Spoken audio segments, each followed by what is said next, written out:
Europe initially planned to distance itself from China, but within a few weeks, it realized that its economy crucially depends on the Asian nation. A dilemma emerged: how to maintain protectionism. Experts and European leaders, such as Emmanuel Macron, acknowledged the difficulty of adopting a protectionist stance at the moment. Nevertheless, Europe made a significant, albeit perhaps forced, choice. Stellantis EV, a major car manufacturer in the Netherlands, announced an investment of €1.5 billion to acquire 20% of Leapmotor, a Chinese electric vehicle startup. This decision raises questions: why this change in strategy? Let's explore this and understand the reasons that led Europe to seek a partnership with China again. We will also analyze whether China will accept greater European involvement in its territory. The shift in European strategy. A few months ago, Western media highlighted Europe will decouple from China, boosting local production. This topic sparked many debates. They concluded that the plan to decouple is not viable. Recently, Europe recognized this. Stellantis, a significant automotive company, announced a major step.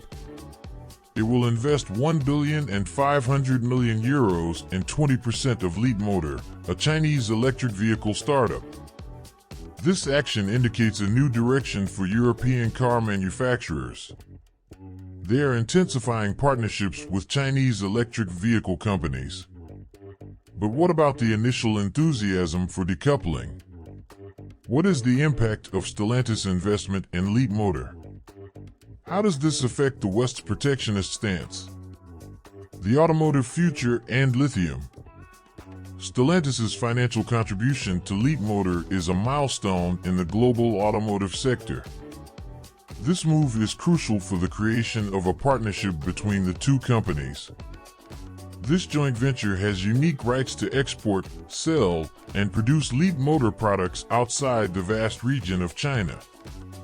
Shipments are expected to commence in the second half of 2024. Electric vehicles inherently depend on lithium, especially for their batteries. On average, each electric car requires 60 kilograms of lithium. Thus, lithium becomes the new oil. As the demand for electric vehicles grows, so does the need for lithium. In 2021, the demand for electric vehicles reached 16.5 million units.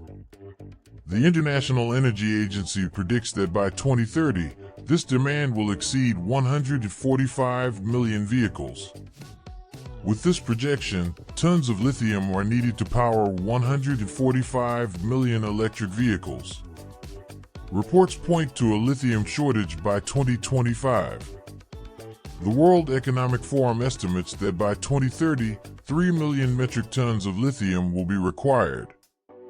Currently, only 540,000 tons are produced annually. Therefore, there is a significant deficit of 2.5 million metric tons. Faced with this growing demand, electric vehicle manufacturers are seeking new sources of lithium. Large companies tend to acquire or invest in companies with large lithium reserves. We've seen examples of this, such as Albemarle Corporation acquiring the Australian lithium miner Liontown Resources for $4.3 billion. Another case is Global Battery acquiring Essential Metals for $12 million. General Motors also invested $650 million in a Vancouver-based company for the development of a mine in Nevada. Each acquisition has generated significant profits for shareholders. With companies seeking more sources of lithium, an increase in acquisitions is expected. Lithium market perspectives. To discern which lithium company might be the next market attraction, the approach is straightforward. We look for those with extensive but undervalued lithium reserves. These companies tend to be targets for acquisition by large corporations seeking favorable deals. A notable example is the Yellowknife Lithium project by LFT Power, listed under the symbol LFT.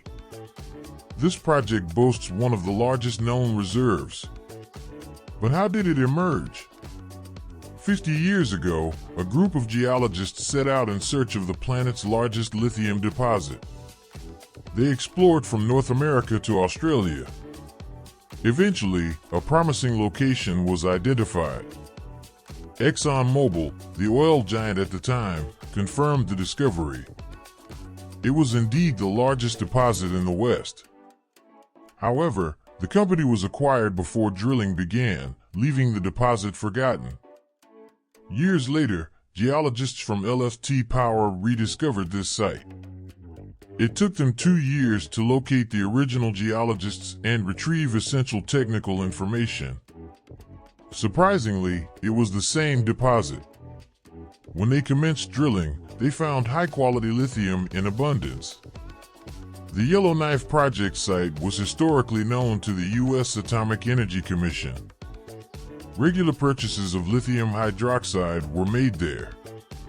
After 1987, the site remained forgotten until the arrival of LFT Power. The region now has accessibility via roads and railways, unlike other lithium projects distant from infrastructure.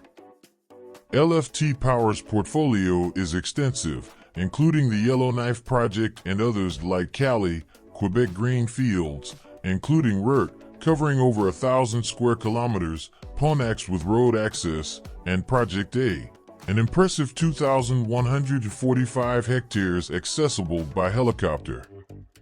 With infrastructure in place, LFT Power is poised to become a standout on Wall Street. Stellantis sees significant value in Leapmotor's advanced technology. In August, Leapmotor launched the 4-leaf clover platform, featuring an integrated computing system enabling functions like autonomous driving. Zhu Jiangming, CEO of Leap, indicated advanced negotiations on technology licensing, signaling international expansion. Stellantis is not the only one interested in the Chinese electric vehicle market.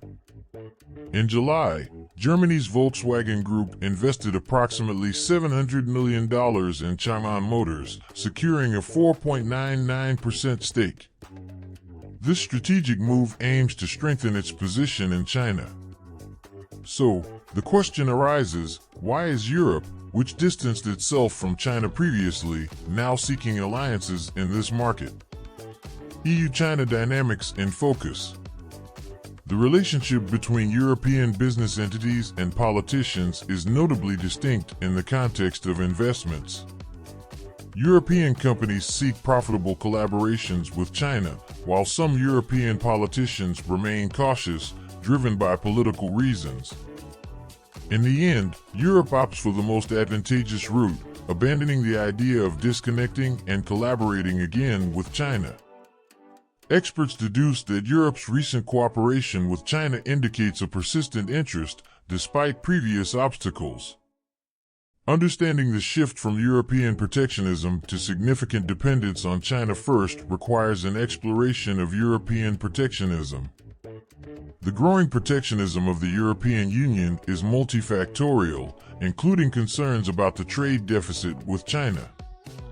Josep Borrell, the head of EU foreign policy, has warned about potential protectionist inclinations in Europe if this deficit is not managed.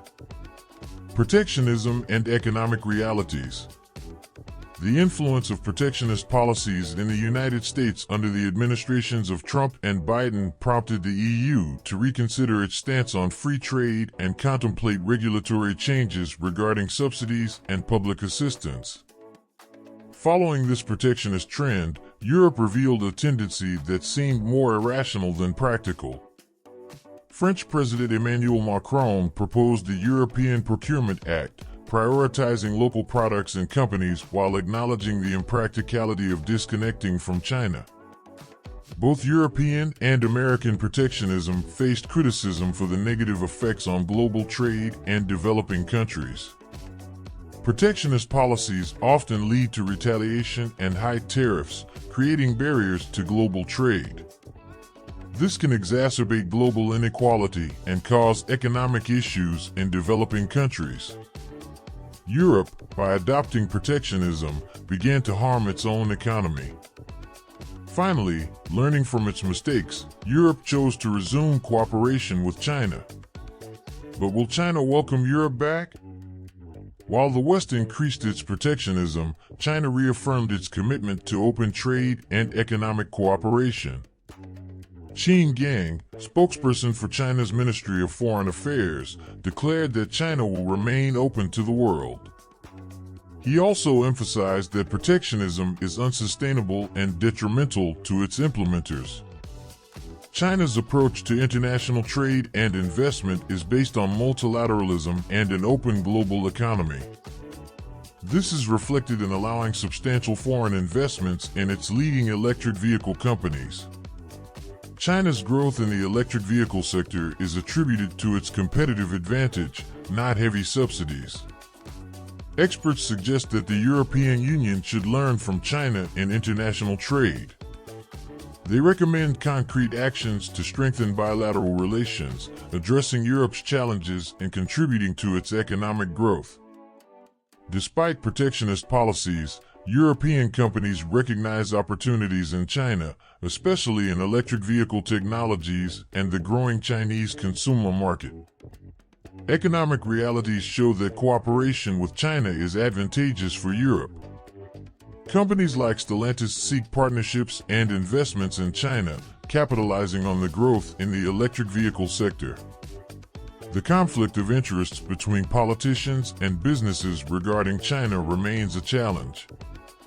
Europe is moving towards greater collaboration with China, valuing opportunities in the Chinese electric vehicle market and technological innovations. While policies may be shaped by political reasons, economic realities demonstrate that cooperation with China is a strategic choice for European companies seeking growth and innovation. What's your opinion on the situation created by the European Union? Share your thoughts in the comments and stay tuned for what others are saying about it.